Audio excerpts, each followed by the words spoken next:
ఏం చేస్తున్నారంటే there is a reaction force. మొత్తం అన్ని ఒక టైంలో రియాక్షన్ ఫోర్స్ కనిపించాలనేది ఏం లేదు. Let's see some example. So simple గా న్యూటన్స్ లా ప్రకారంగా ఒక యాక్షన్ అంటే ఒక టైంకి అప్లై సమ్ ఫోర్స్ అనుకోండి. ఏదో ఒక body force is applied on body 1 to body 2.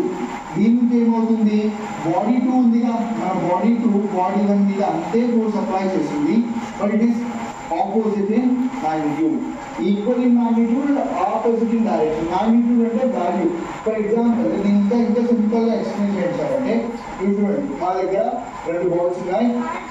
Okay, ఈ 2 బాల్స్ ఎలా అమ్మా అంటే ఇది 2 మెటల్ బాల్స్. ఓకే, ఇక్కడ ఈ బాల్ ఈ డైరెక్షన్ లో వెళ్తుంది. దీని యొక్క స్పీడ్ ఎంత ఉంది, దీని యొక్క మాస్ 1 kg ఉంది. ఓకే, దీని యొక్క స్పీడ్ 1 మీటర్ పర్ సెకండ్ ఉంది, రైట్. ప్లస్ ఇది 2 kg ఉంది. దీని యొక్క స్పీడ్ ఎంత ఉంది, దీని యొక్క స్పీడ్ ఎంత ఉంటుంది, ఎగ్జాంపుల్ 1/2 మీటర్ పర్ సెకండ్ ఉంది. సో ఇప్పుడు ఈ 2 బాల్స్ వచ్చి కొలైడ్ అయిందంటే ఎంతో అంత ఫోర్స్ ఈ బాల్ మీద, సెకండ్ బాల్ ఫస్ట్ బాల్ మీద అప్లై అవుతుందిగా.